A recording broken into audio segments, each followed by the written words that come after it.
Hey guys, what's going on? Welcome back to another episode of FAMcast. This is already episode 29, our second of the new year, and we have something special today. We've got a celebrity guest.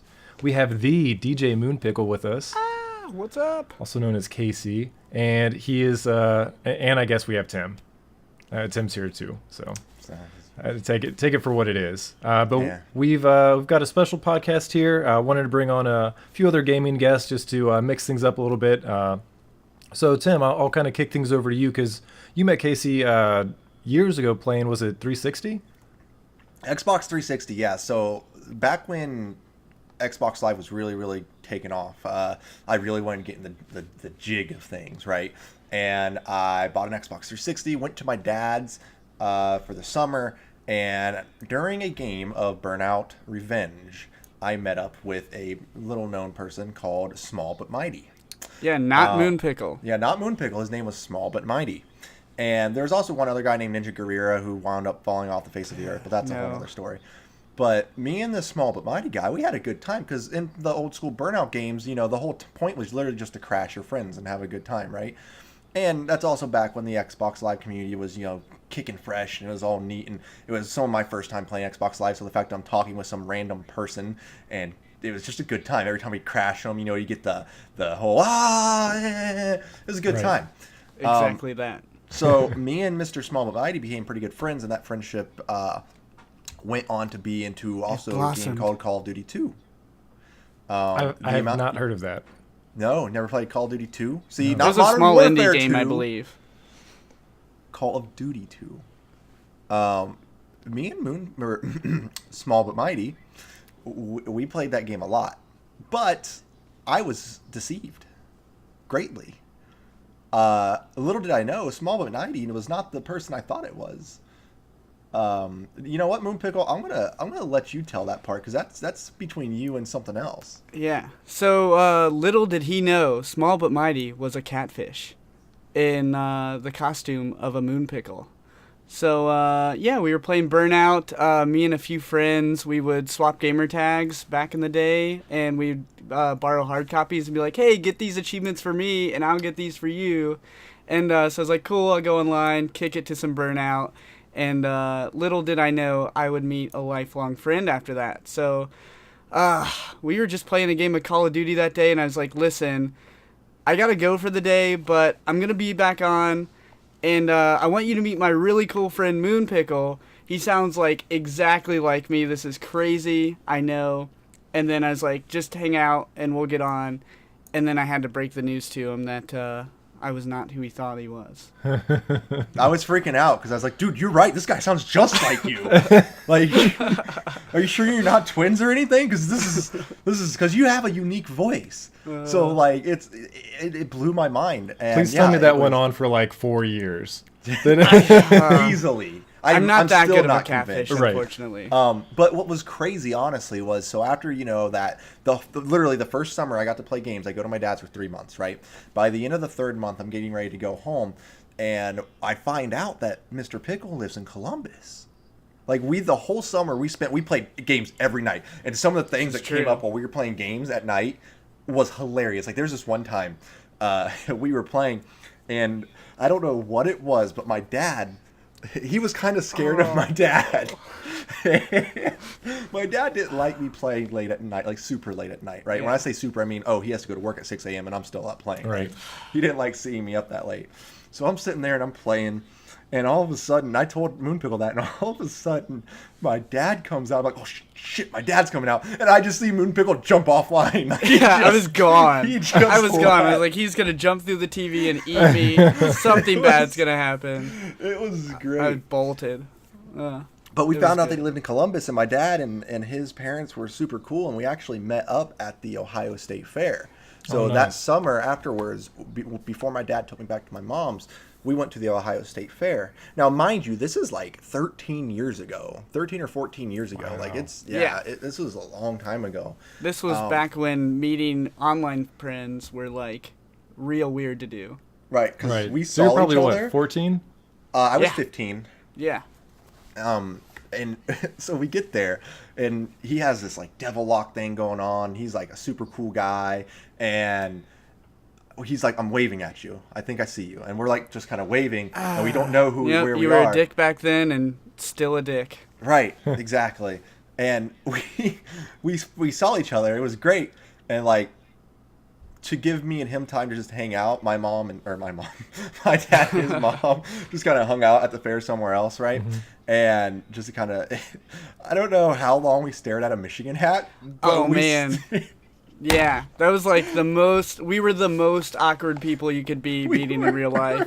So picture it, we were like all these fair booths, everything. We could have gone on like a ride or something, but instead we're like sitting on this little park bench inside of a huge little fairground thing.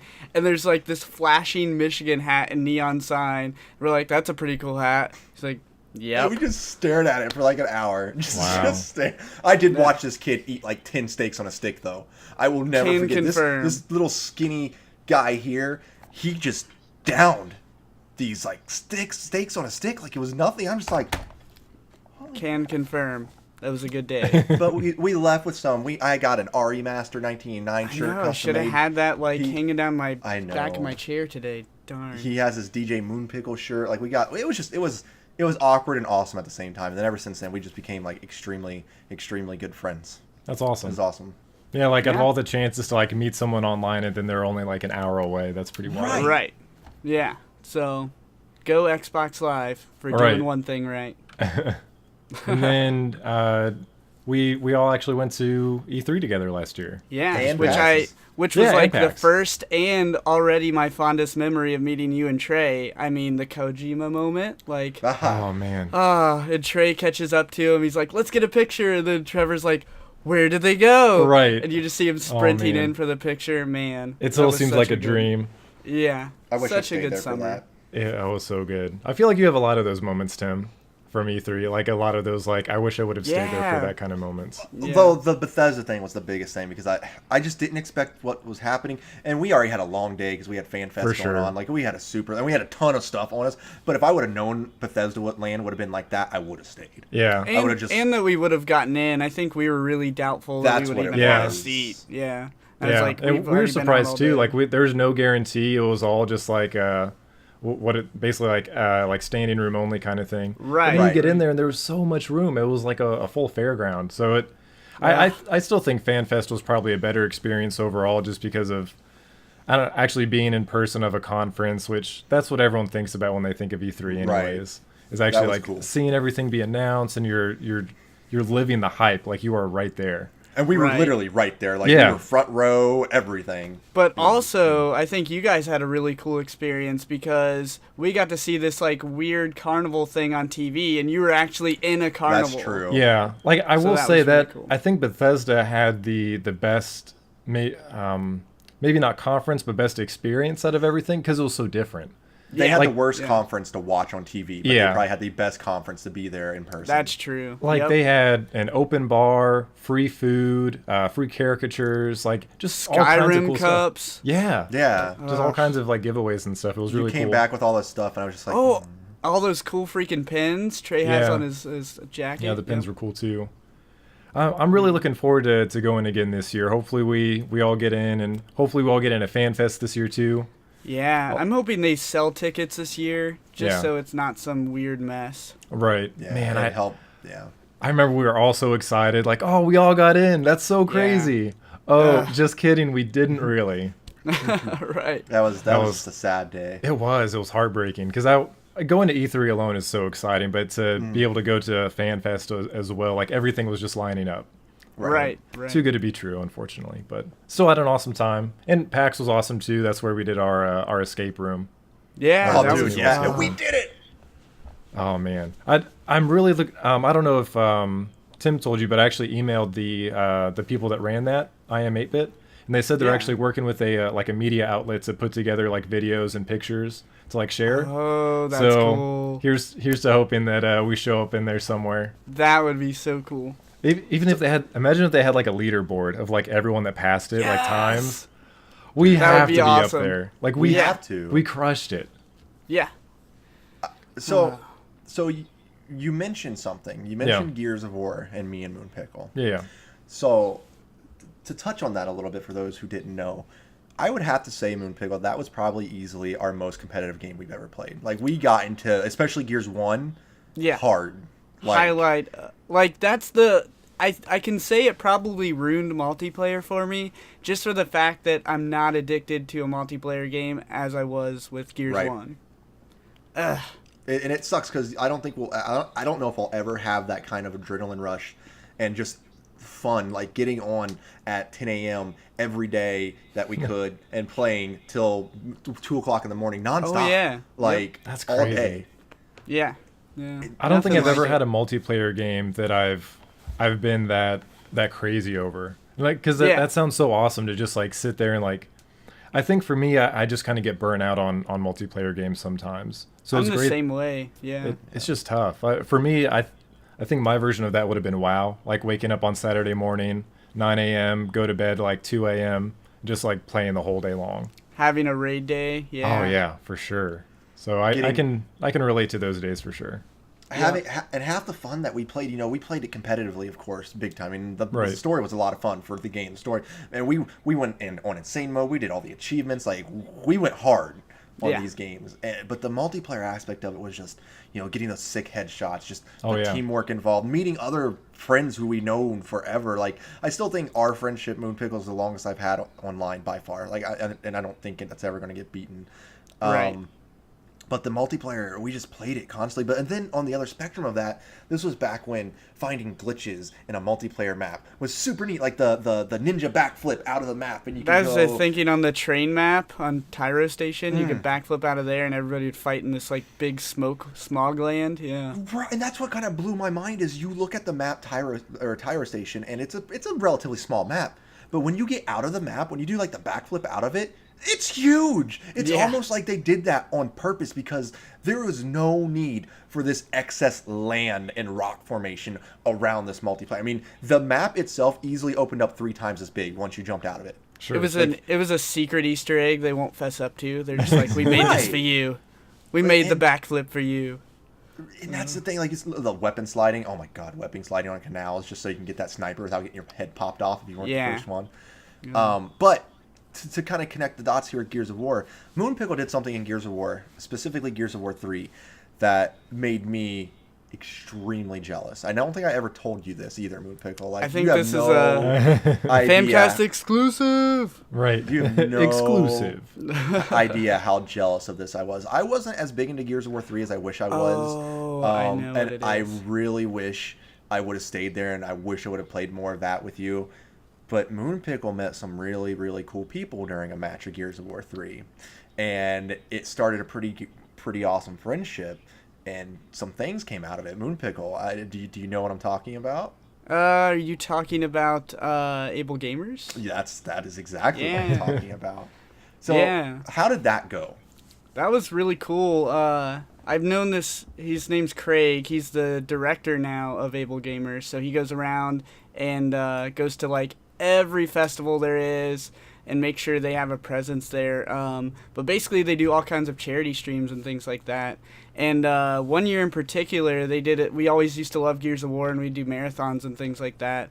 And so they would do like this Pink Lanterns for Cancer, so you could come in, and the developers would actually give us skins for different guns. So if you came in the lobby, you could play with those, which was really fun. Dang. And so for Gears 3, they ended up doing that for us, and they made one just for Able Gamers. And I was fortunate enough to be part of that when they did that. So it kind of like lives as a little history thing on my account. I can still get on there and see that gun skin. It's really cool. That's awesome. You can get on, people message, how do you have that? I have every skin. And so it's always kind of funny. But not every skin. Yeah. You're gonna have to ask the devs for that. So how did it start? So we played Gears 3 here and there, and we had a good time with it. There was something about Gears 3 I remember being off-putting, and maybe it was just I sucked at it. That could have been very off-putting. I don't know. One of those things. But how did you meet them? Like, how did that whole thing even happen? Oh man, Craig. He was my boss at a game store for a really long time. Yeah. And so I met him. He was my boss. He was at my local game store forever. And when that ended up going away, I met his brother, and we would play Rocket League all the time. And so that's how I kind of got in with that and hung out with all of them. But they're really cool. I say I've got to play with Craig on Gears of War 4 a couple times. We played some matches. They are him and his friends are fantastic. Like they're just super nice people, and they're good people to play with. They're competitive, but they're competitive without salt. At least when necessary. You know what I mean? There's always a little bit of salt here and there, but they're just people that you can just sit down and chill with and play games and just have a good time. Yeah. And the cool thing about that is like you never really put in a thought of like how a gaming is an escape for us. So it's like not being able to do that and then being able to bring that to other people is just like such a cool thing. Oh, yeah. Because they do make controllers for people who, whatever it might be, if you don't have a hand, if you can't push down a button too hard, like they make custom buttons just so you can have that any type of sensitivity, all of that. It's just really, really cool. So being able to give that to somebody is kind of awesome.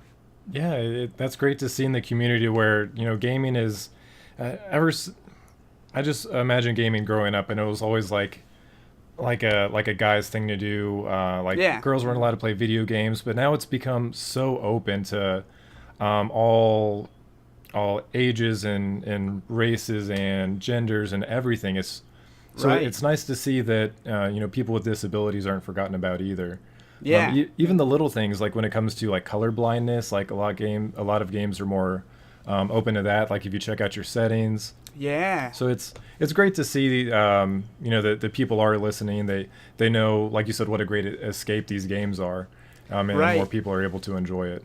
And even on, it was really cool. I didn't even think about it, but like people who are deaf, I just saw there's a new Twitter thing where even you can add stuff to your videos on Twitter. Like it'll automatically, like if you have a disability where you hearing impairment, you can click it and it'll like caption it for it. You just turn it on in your settings. Yeah. So like awesome. Just everybody including everything is just really cool. It is. And I see them. I see able gamers like every convention that I go to. Yeah. Even just we had this small one in Columbus, GDEX, just a really small like indie game convention, probably the smallest I've ever been to. Not taking away from it, it was awesome, but I just mean small as in like it was like just really like kind of Ohio, maybe surrounding area game developers, where mostly we're used to like PAX, E3, things like that. Yep. But they were there too. Like they're everywhere you go. They're kind of spreading the good word of what they do. Right. That's what I love about them.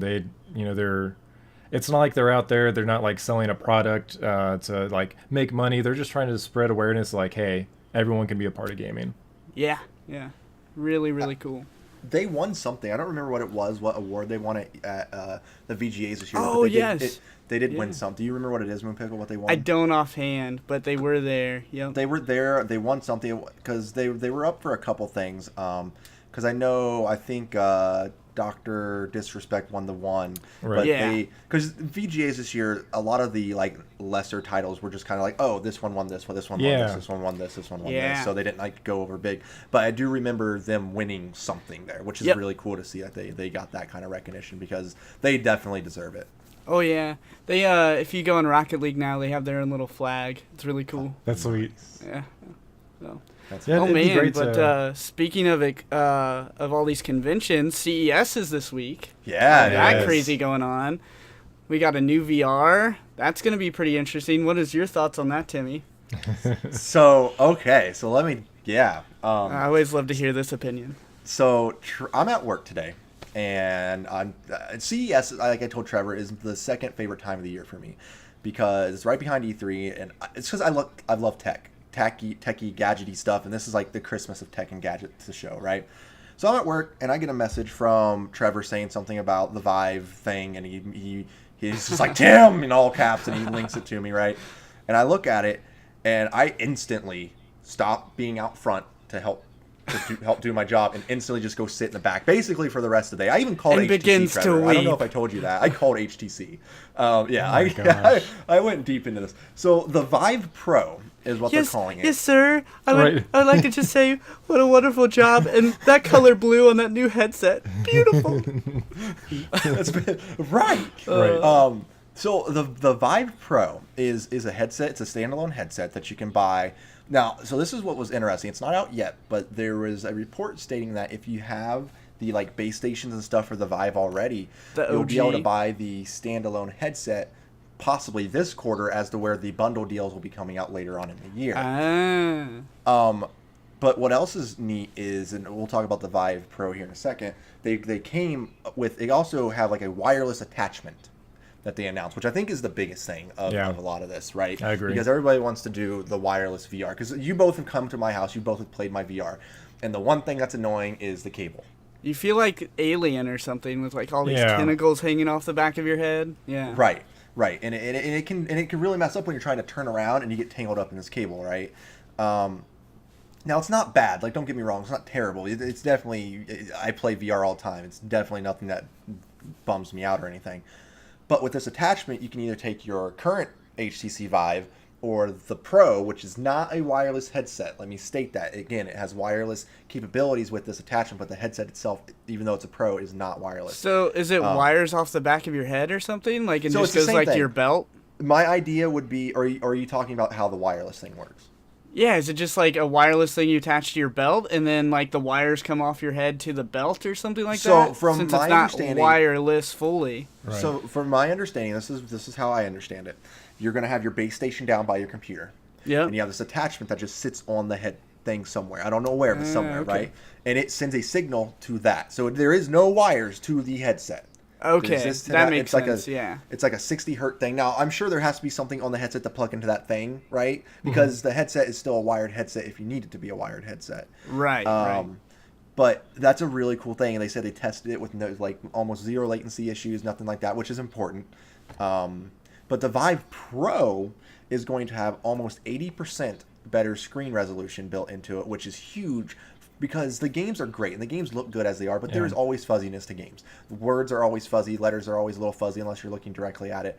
Fallout 4, I love Fallout 4 and I really want to play Fallout 4 VR a lot, but anything in the distance is quite fuzzy. Now, that's not fully the headset's fault. A lot of that actually has to do with Bethesda right now. They released the game and it was broken. They fixed it, and then for some reason they did another patch and it broke it again to where it's very fuzzy. So they're having issues, and the community is definitely letting them know about these issues. Right. Because I've tried to stream it, and if you guys watch any of our streams, you've probably seen me try to stream it, and I'll be able to stream it for like 40 minutes or so, but it just starts to get too much after a while. Like, it's, a bad VR trip is enough to ruin it for the whole day.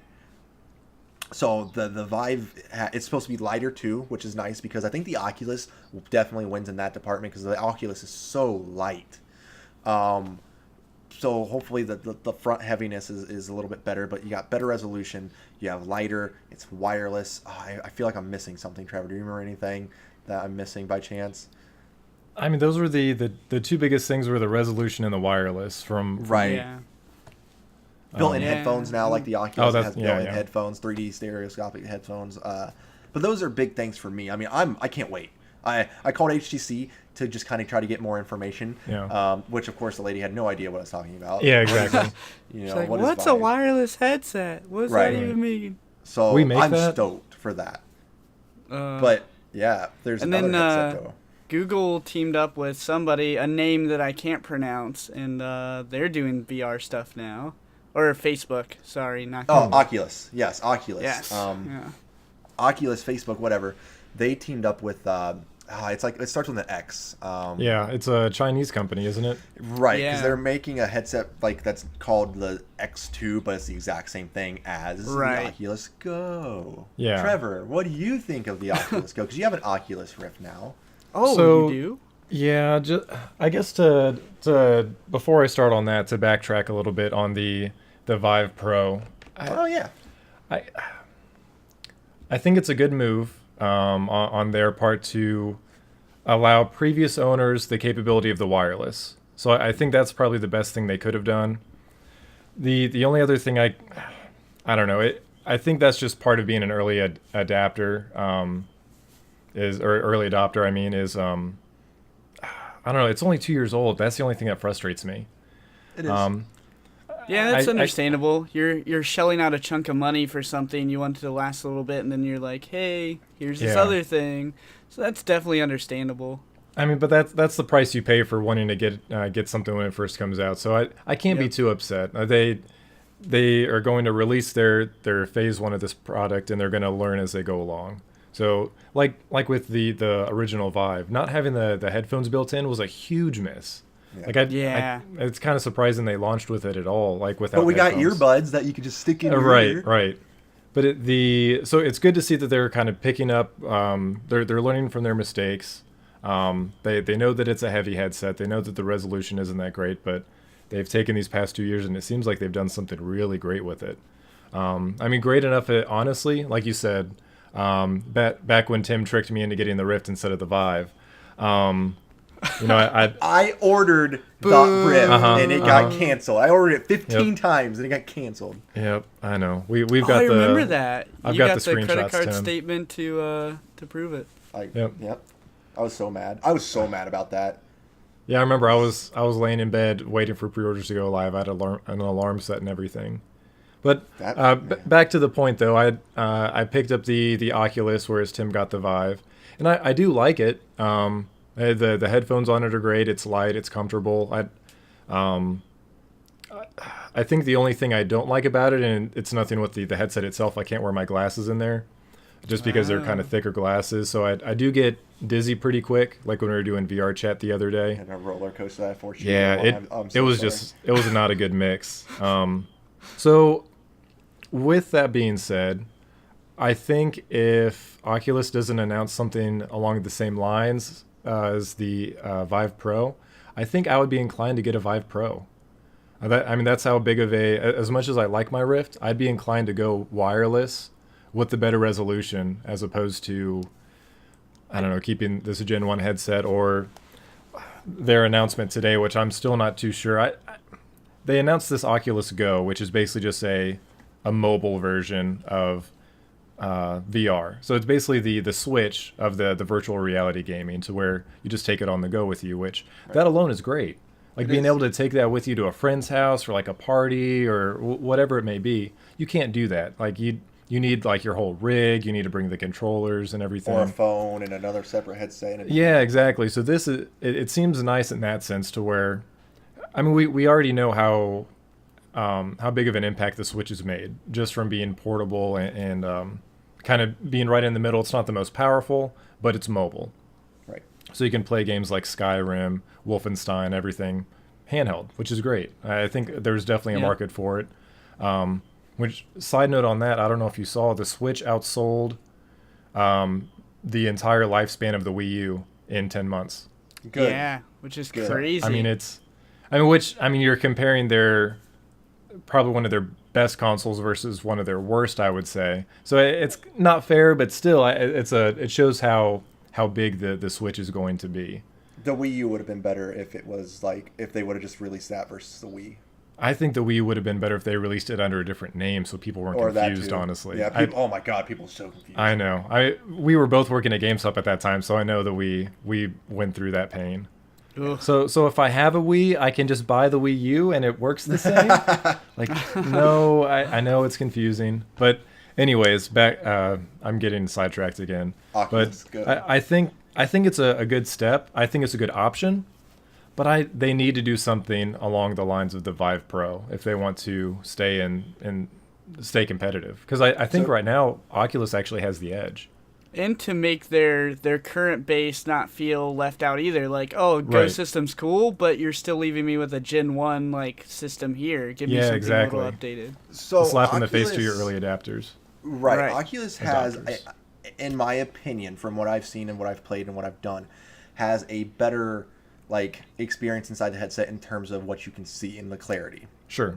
But Vive still has the better all around tracking, like the whole I've heard that as well. Tracking. Yeah. So this is going to definitely give Vive Pro a huge advantage. Like the difference in quality, just the resolution alone is big.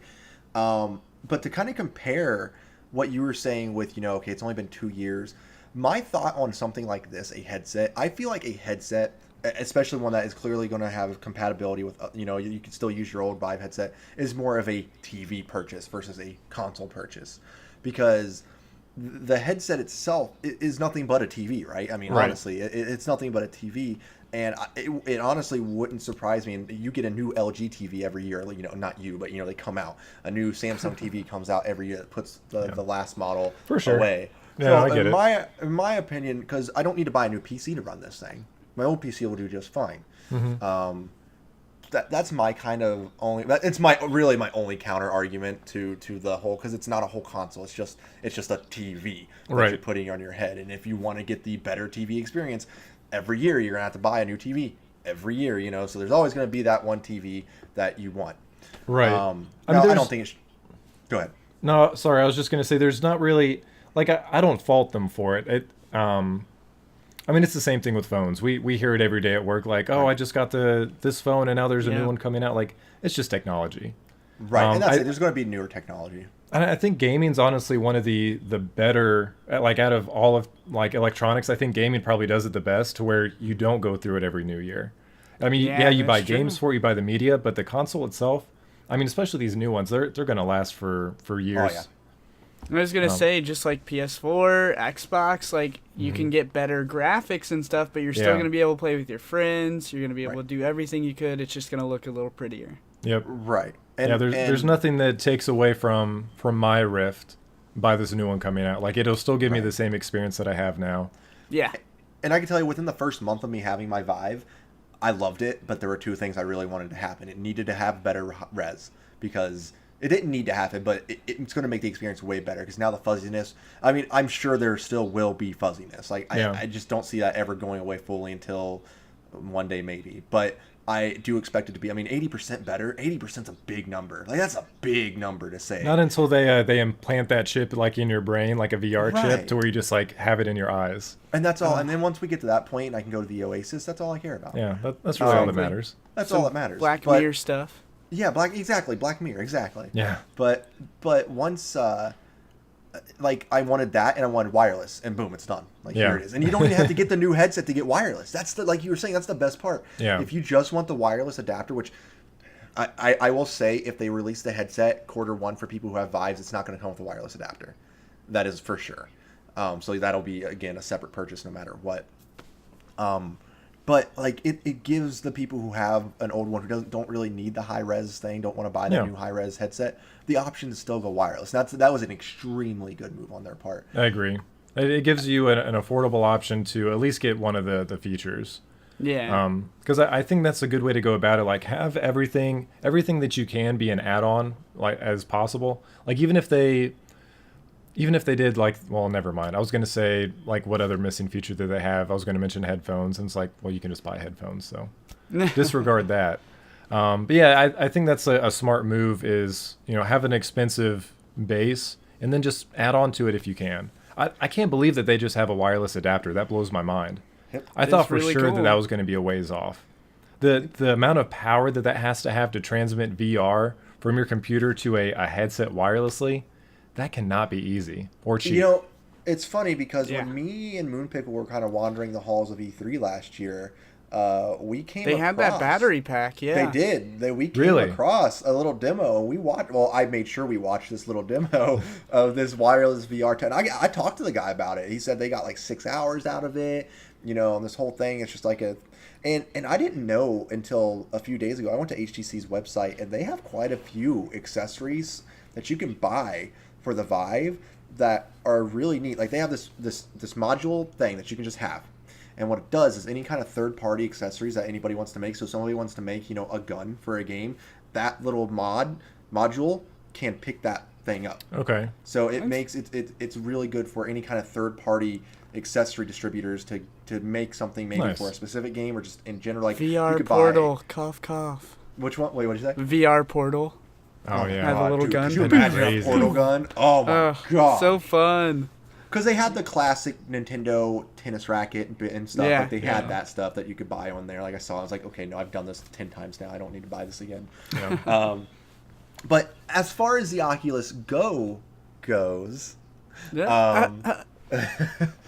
I I look at it as, I agree. They need, if they're going to do this whole like Nintendo-esque ordeal where they're making a portable one, they still need to have one for your hardcore Oculus users. They need to be like, okay, look, we know that people want this stuff and we're going to do something innovative.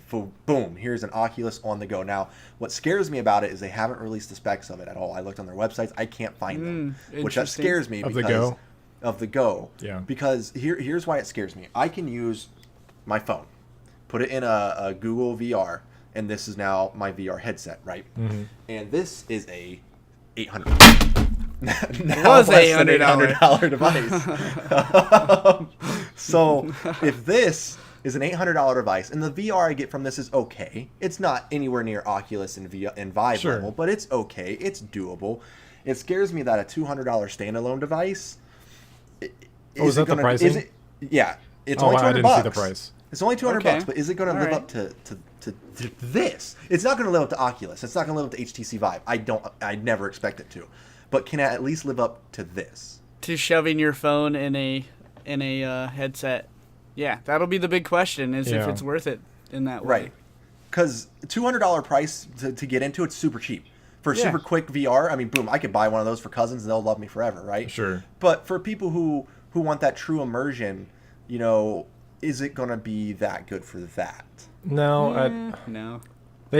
I think that they, like we already said, I think it's a good move, but they have to do something for their Rift users. Agreed. They can't just leave them, feeling abandoned after this great news from HTC. Honestly, here's a question though: What could Oculus do with their Rift 2.0 or whatever it is that could still put it ahead of the Pro?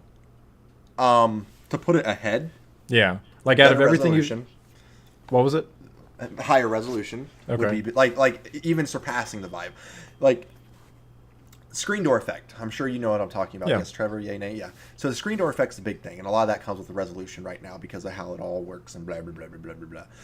So eliminating the screen door effect, which surprisingly the PlayStation does okay with, like believe it or not, like it does. The PlayStation headset does solid with that. But eliminating the screen door effect would be big. But to set it apart.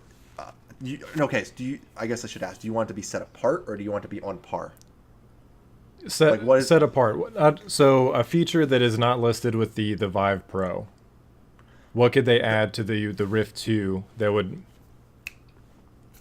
I think it would be really neat. So one thing the Vive does that I still wish they would do better with is this right here.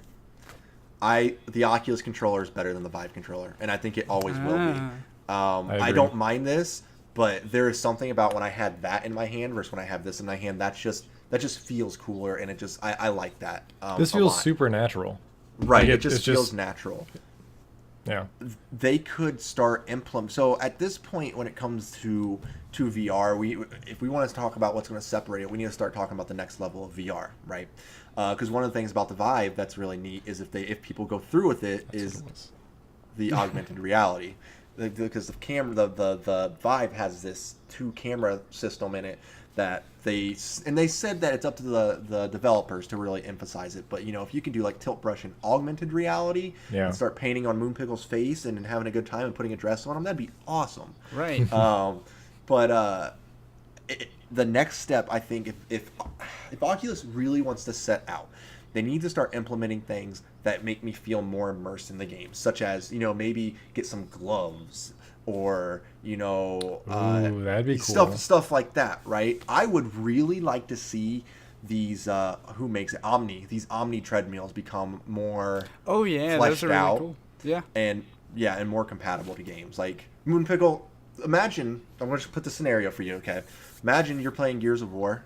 And you know how we roadie run in Gears of War? Oh, imagine having Gears of War in VR and having an Omni pad and doing everything.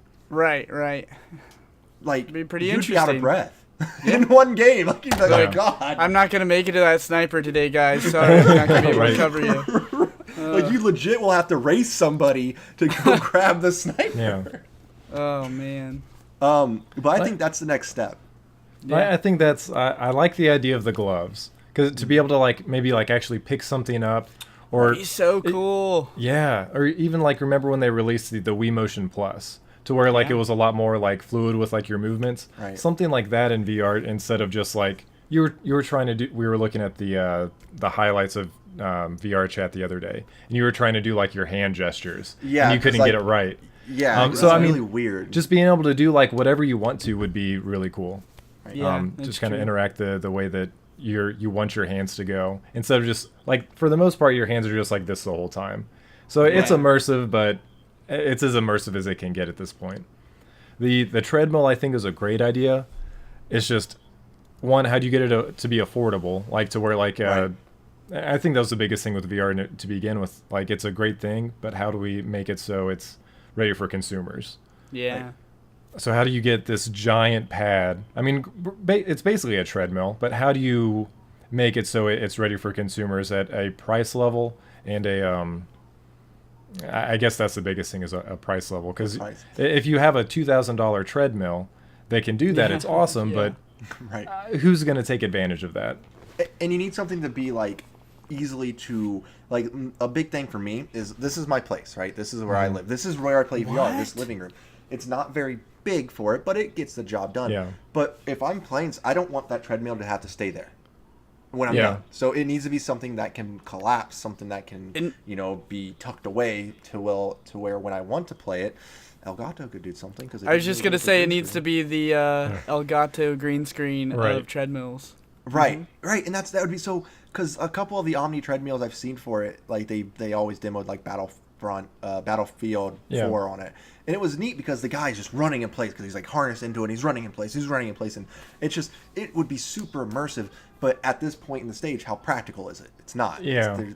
So little things like gloves, maybe special socks, little goofy things that you wouldn't think of, but then when you play certain games with it, like that's I think the next step. And if Oculus can really nail the okay, the visuals are one thing. We got the visuals down, and that's a big thing. That's an immersion thing, but that's whatever. If they can start tapping into the other things of virtual reality, like every time I get bitten by a zombie, I get shocked in the neck, and That I don't might think be a I'd wanna little, get shocked that when might I be get like a bit. niche thing. Maybe only the extreme Resident Evil players want. But Did you see that they're adding? I cannot tell you the company, but they're adding like suits you can put on for that now, where like it pressures everything like that. that's when we were at PAX, they had a little like Yeah, vest yeah, the I little could like a wear. vest, haptic yeah. feedback, right? Yeah, it was like Yeah. an impact vest. So every time I got stabbed by this freaking scorpion, it'd be like, "Bleh." But Yeah. it just was a vibration. Right. That's the thing with the. At the I end want of it the to day, really you're not stab getting me. stabbed. so- Right. I want to to be in bleed. pain. Yeah. Like, I want that kind of immersion. I want to come to work and they ask why I have a black eye, and I say I got hit in the head with a hammer today. Oh my But gosh. that's I think their next step, or well, not their next step, but that would help separate them from the competition because now Vive is definitely a step ahead of them. So that's the step I'd like to see Oculus go is to they can match the headset performance, but I want to see them hit the other spectrum of Right. Right. Right. I think for me, kind of what you're getting at, for me, it would be controllers. And not, you can keep the hand controllers the exact same if you want to, but this would be something even, like you said, like something for your feet. Or even it's just like Yeah. something you like a Velcro strap you put around your ankles. Whatever it is, just something to track different parts of your body so it's more immersed. You're Or more something immersed, I guess. even easy would be like, like those plastic like skeleton hands, like one of those that you could just put over your Right. hand. So when you bend each knuckle, like it Yeah, could catch exactly. all that. It seems So- simple. I know it's probably not. Right. Oh yeah, I'm sure there's so much to it to actually get. It's almost like a mocap suit that Yeah. you're. Right. Yeah. And that's pretty much what we're asking for. And is a- by the way, as I a only want to mocap pay suit. $50 for it. Oh, right. Right. Yeah. Yeah. Exactly. No more. So Yeah. believe it or not, I don't know why I didn't think of this and or tell you before. Vive has something for like your ankle and stuff Okay. that you can buy. Yeah, so they have things that can track your movements Oh, like that's that. cool. But the other spectrum of this is okay. So this is why I haven't bought any of these peripherals. Awesome, we have this peripheral. What game supports it? Yeah. Yeah. Yeah. Yeah. That's another reason I haven't bought an Omni treadmill. Trust me, I've thought about it. I've had it in the cart. Like you don't Oh. even know. I believe it. Oh, we know. We know. We do not doubt it. Yeah. It was in the cart, but I start looking. It's like there's like 2 games total Right. that would support this $1,000 purchase. Yeah. That's not going to be anything. And have you seen anything for it? No. Yeah. So the other part of that is, okay, now that we have these awesome tools, what games will support it? Yeah. I think it'll be, or I'm hoping it'll be a big year for VR for multiple reasons. So not only do we have the second gen headsets, or at least one of them, that might be the only one we get, who knows. I guess we'll find out more this week at CES, but hopefully we get more Gen 2 headsets this year. That's one kickoff. The other part being we had our first AAA titles from VR last year. And I think that's the thing that they desperately needed. And I'm glad Bethesda jumped on board because someone had to. And I think it was good for them to do something like Skyrim, Fallout, Doom. Like they ported some of their biggest games into VR, and some of them were built from the ground up. Doom was, right? Doom VFR, it kind of gets a lot of slack, and I've looked at the reviews. I've played a little bit of it. I'm going to be honest. I played some the other day, actually, and it's probably, because it was built from the ground up, one of the better VR experiences I've had. Like, it's just a lot of fun. Like, I'm sure I'll demo that. I might do that this Thursday for our VR Thursdays, just so people can see. But, like, Fallout and Skyrim are great games, but they weren't built from the ground up. So you're going to have issues. Like, Fallout's biggest issue right now is just performance, because it just graphically it's fun, but literally if it's not within 10 feet of you, it's blurry. Yeah, and that's hard on your eyes. Like that's the biggest thing. And a lot of those games, the other biggest thing for most of these games is locomotion. Some people aren't as VR leg savvy as others. So I spend a lot of time in VR. I can deal with the locomotion of moving normally, as to where other people, they need to teleport, otherwise they get sick, right? And it really messes them up. And to me, if you are teleporting all around, it just takes away from the immersion at the same time. Now Doom VFR is all about teleporting, kind of, but they do it so well. Like, just the way it works is you can teleport long distances, or you can do like these just quick, and you just kind of like dash, right? And it just works well. And the AAA titles is a huge thing. That's what you need. That's what like you were saying, VR needs right now, because there's not enough of them by any means. And when you get all these fun games like Space Pirate Simulator is awesome, Rick and Morty was awesome. These games were awesome. Super hot. Super Hot was what was that? It was like my number 4 game of the year this year. Yeah, it was. Man. Super Hot. Wireless Super Hot. That's gonna be right. Imagine wireless Super Hot. Yeah, it was so good. But it was little. Actually being able to like games, roll on the ground and like. Right. Those indie games show off VR at its greatest, but it's not a full experience. It's still only a 2-hour tops experience. Right. As where Fallout's 100 and some hours, but at this point, it's just a matter of being able to stay in the dang game for that long. And I think it's a tough balance, because even if you are familiar with how VR makes you feel, it's still a lot to stay in there for multiple hours. It is. Like even when you're just doing like Orbis or VR chat, you probably only stream for maybe like 2 hours at a time or something. Yeah.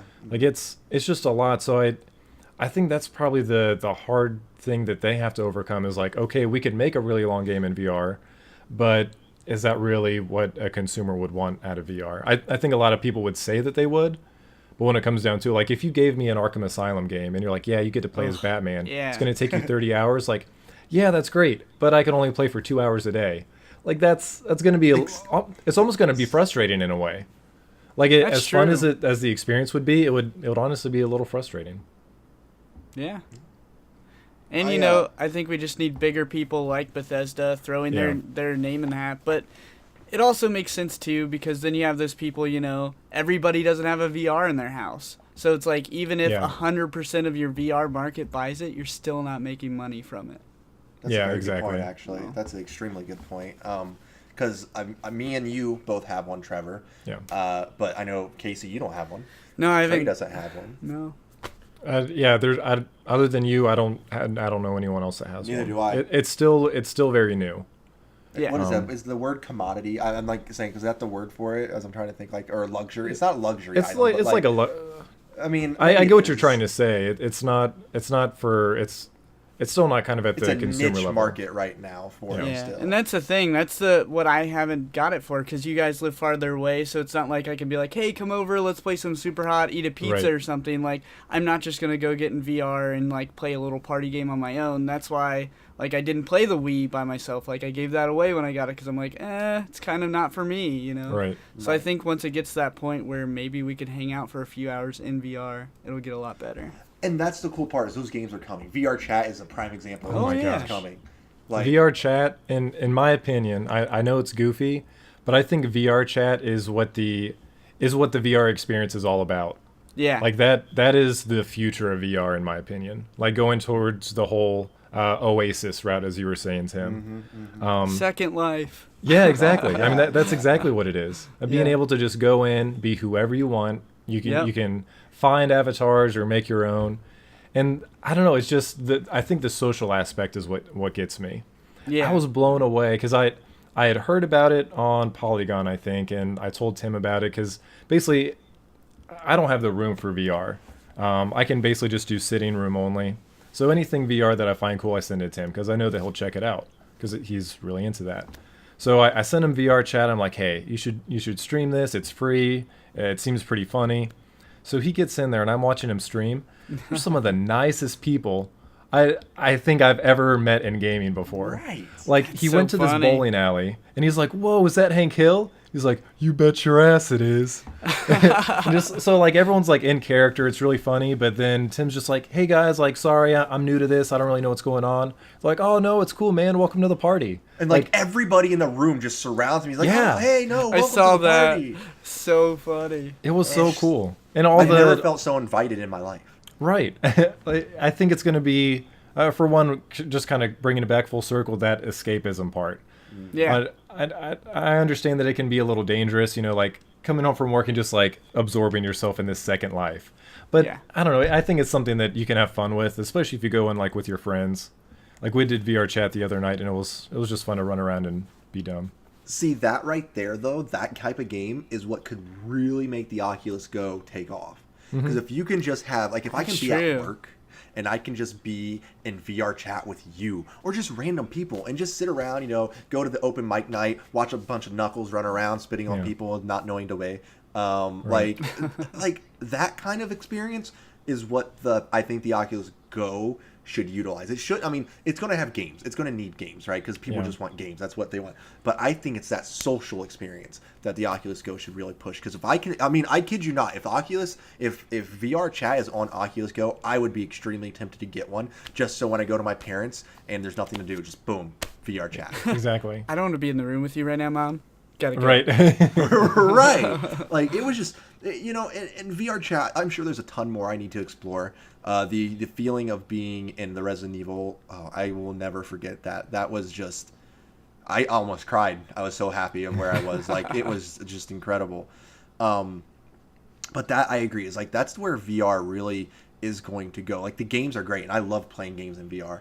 But having that social aspect, like just imagine in 2 years from now, we're all in a VR headset, chilling out in some studio doing what we're doing now, but in a virtual realm. Like, Right. Yeah.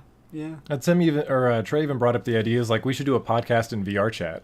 Like how We how could. fun would that be? That'd be you pretty know? cool. We Yep. could. We can make things. And that's the thing, like, VR chat's an open source. So, like, Trevor, you're super creative and artistic. You can make a whole, like, VR Oh my chat gosh. server. And you can have a table for us all to sit around. Uh-huh. And you can do this whole thing. Right. Trevor, you can do this. Mm-hmm. We believe. I don't know, man. It's a great experience, and I honestly think that that's the direction or that's the future of VR is what I want to say. And That's Orbis true. was a great game. Orbis Yeah. is the first real good MMO. Now it's very early, and there are definitely things that can be improved in terms of the VR experience on it.